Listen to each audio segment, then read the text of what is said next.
የእግዚአብሔር ጸጋ የእግዚአብሔር ሰላም በያላችሁበት ሁሉ ከእናንተ ጋር ይሁን። ወንድሞች እህቶች፣ እንዴት ናችሁ? እግዚአብሔር ከእናንተ ጋር ይሁን። እግዚአብሔር አገራችን ኢትዮጵያን ይባርክልን፣ ሰላም ይብዛልን፣ ለሁላችንም ሰላም ይሁንልን እላለሁ። ለሰሜን፣ ለደቡብ፣ ለምዕራብ፣ ለምስራቅ፣ ለአገራችን ክፍል ሁሉ እግዚአብሔር ሰላምና ጸጋን ያብዛልን።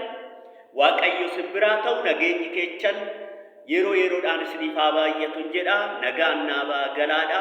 Waaqayyo sinaa eebbisuun jedha. Warri sagaleen kun isin ga'u hundi keessan naa eebbifamaadha. Baay'een isin jaaladha. እንግዲህ እግዚአብሔር ሰው ልጅን ይወዳል፣ ሰው ልጅን ያከብራል።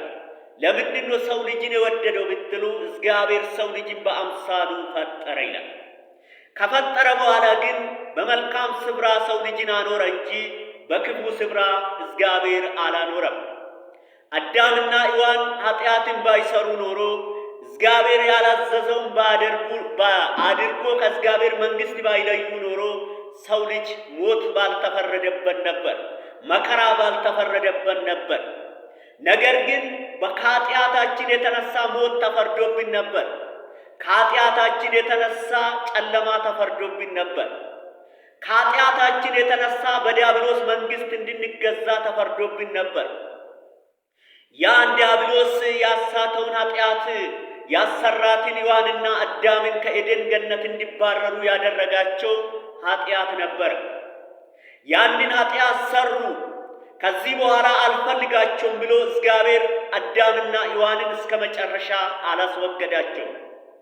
ነገር ግን አዳም ሆይ አታልቅስ፣ እኔ በልጅ ልጅ መጥቼ ሥጋ ለብሼ ወለዳለሁ፣ ሞትን እኔ ሞትላለሁ ብሎ ቃል ገባለት እንጂ አዳምን ከኤደን ገነት ሲያባርረውም ነገር ግን እስከ መጨረሻ አልጣለንም።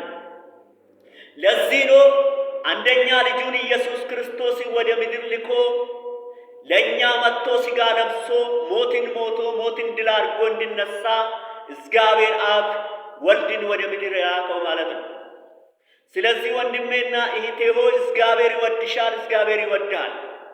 ነገር ግን ሲወደን ነው ጊዜን የሚሰጠን፣ ሲወደን ነው እድልን የሚሰጠን፣ ሲወደን ነው በኃጢአት ውስጥ ስንመላለስ እድልና ጊዜን የሚሰጠን ማለት ነው። ለምን ንስሐ እንድንገባ የእግዚአብሔር መንግሥት ወራሽ እንድንሆን እግዚአብሔር ስለሚፈልግ ለንስሐ ጊዜ ይሰጠናል። ለዚህ ነው ኃጢአትን ስንሰራና በኃጢአት ስንወርቅ አንዳንድ ሰዎች ይሄ ሰው ኃጢአተኛ ነው ለምን ቶሎ አይጠፋም፣ ለምን እግዚአብሔር አስወግድም ብሎ ቢሉትም ያን ኃጢአተኛ እግዚአብሔር ይፈልጋል እንዲድንና የእግዚአብሔር መንግሥት ወራሽ እንዲሆን ስለሚፈልግ እግዚአብሔር ጊዜና እድልን ይሰጠዋል። ስሙ ለዘለዓለም ይባረክ። ሔዋንና አዳም ኃጢአትን ከሰሩ በኋላ አለቀሰ፣ አዳም አለቀሰ ነው የሚለው የእግዚአብሔር ቃል። ሔዋንም ተጸጸተች። ነገር ግን ካደረጉ በኋላ ጸጸት ውስጥ ገቡ። ነገር ግን እግዚአብሔር ማሪና ቸር ስለሆነ እግዚአብሔር ትውልድ የፈጠረው ፍጥረት እንዲጠፋ ስላልፈለገ ራሱ ሥጋ ለብሶ አምላክ ሆኖ ሳለ፣ ብርቱ ሆኖ ሳለ ደካማ ሆኖ ተገለጠ። ኃያል ሆኖ ሳለ፣ የበላይ ሆኖ ሳለ የበታች ሆኖ ተገለጠ። ለዚህ ነው ወንድሜና እህቴ ሆይ ዝቅ ብሎ እግሩን ያጠበው። ስሙ ለዘለዓለም ይባረክ። እግሩን የሰው ልጅ እግር ዝቅ ብሎ ያጠበው ትሕትናን ሊያስተምረን ዝቅ እንድንልና እግዚአብሔርን ከፍ እንድናደርግ እግዚአብሔር ሊያስተምረን ስለፈለገው እሱ አምላክ ሆኖ ሳለ ዝቅ ብሎ እግሩን አጠበ። ስሙ ለዘለዓለም ይባረክ። ትሕትናን ለብሶ ወደ ምድር መጣ። ፍቅርን ለብሶ ወደ ምድር መጣ። አምላክ ሆኖ ሳለ ዝቅ ብሎ የሰውን እግር አጠበ።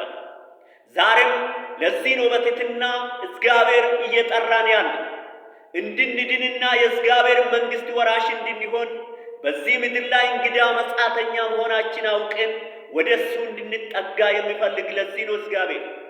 በተራ ነገር እንድንመካ የማይፈልገው እግዚአብሔር ለዚህ ነው። ምክንያቱም በዚህ ምድር ላይ 1000 ዓመት አንኖርም፣ 100 ዓመትም ብንኖር እንኳን ድካም ነው። ስሙ ለዘለዓለም ይባረክ። ስለዚህ እግዚአብሔር ዛሬ ወንድሜ ሆይ የቪዲዮ የሚደርስ በገጠር በከተማ ቢሆን እግዚአብሔር ይወድሃል። ስለፈጠረ እግዚአብሔር ይወድሃል። ለዚህ ነው ስለወደደው ለአንተ የሞተው ለአንቺ የሞተው። ሞቶ ግን ሞትን ድል አድርጎ የተነሳው ማለት ነው። ስሙ ለዘላለም ይባረክ። ዛሬም ሕይወትን ለሱ እንድትሰጥ፣ ዛሬም ጊዜውን ለሱ እንድትሰጥ፣ ዛሬም አምላኬ አንተ ነው እንድትል፣ ዛሬም ኃያልና ብርቱ በኔ ላይ የምትነግሰው አንተ ነው እንድትል፣ በኑሮህ ላይ እንድታነግስ፣ በሕይወቴ ላይ እንድታነግስ፣ በዘመኔ ላይ እግዚአብሔርን እንድታከብር እግዚአብሔር ይፈልጋል። ጤና ስሰጥ እግዚአብሔርን እንድታመሰግን፣ ሰላም ስሰጥ እግዚአብሔርን እንድታመሰግን፣ ባለጠጋ ቢያደርግ እግዚአብሔርን እንድታመሰግን እግዚአብሔር ይፈልጋል። ምክንያቱም የፈጠረው ለምስጋና ስለሆነ ማለት ነው። ሰው ልጅ ለክፋት አልተፈጠረም። እኛ ደባል ነገርን ተሸከም ነው እንጂ ክፋት ደባል ነው፣ ተንኮል ደባል ነው፣ ምርቀኝነት ደባል ነው። እግዚአብሔር ይሄን ሁሉ አልሰጠንም። እግዚአብሔር ለሰው ልጅ የሰጠው ሰላም ብቻ ነው። እግዚአብሔር ለሰው ልጅ የሰጠው ደስታና እርካታ ብቻ ነው። እግዚአብሔር ለሰው ልጅ የሰጠው በፍቅርና በሰላም በዚህ ምድር ላይ እንድንኖር ብቻ ነው። እኛ ግን ደባል ነገርን ተሸክመን እንሰቃያለን። ክፋትን ተሸክመን እንሰቃያለን። እግዚአብሔር አይከብርበትምና። ምርቀኝነትን ተሸክመን እንሰቃያለን። እግዚአብሔር አይከብርበትምና። ተንኮልን ተሸክመን እንሰቃያለን። እግዚአብሔር አይከብርበትምና። ወንድምን ጥላቻን ተሸክመን እንሰቃያለን። እግዚአብሔር አይከብርበትምና። እግዚአብሔር የሚከብርበት አንተ ስታመሰግን፣ ወንድሜ ጋር በእህቴ ጋር በሰላም ስትኖር ብቻ ነው። እግዚአብሔርን በዚህ ምድር ላይ አከብረን ወደሱ ተጠግተን እግዚአብሔርን መንግሥት ወራሽ እንድንሆን እግዚአብሔር ይፈልጋል። ወደ እግዚአብሔር ተጠጉ፣ ንስሐ ግቡ ይላል። ጊዜው እየቀረበ ነው። የመጨረሻ ዘመን የዘመን ፍጻሜ ላይ ነው ያለነው። አሁን ንስሐ እንድንገባ እግዚአብሔር ይፈልጋል። እግዚአብሔር ከእናንተ ጋር ይሁን። ሀገራችን ኢትዮጵያን እግዚአብሔር ይባርክልን።